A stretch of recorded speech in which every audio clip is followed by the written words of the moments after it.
కాబోయే భార్య ఉంది, వాళ్ళ నాన్న. అర్థమైందా?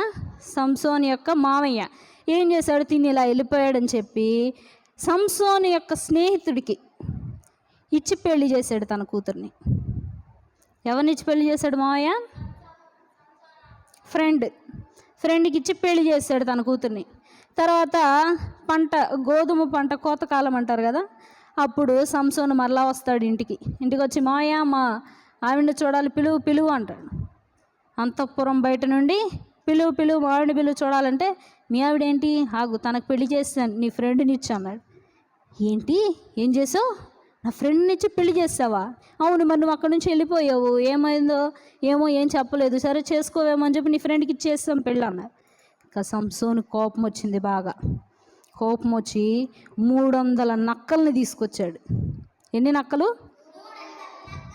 300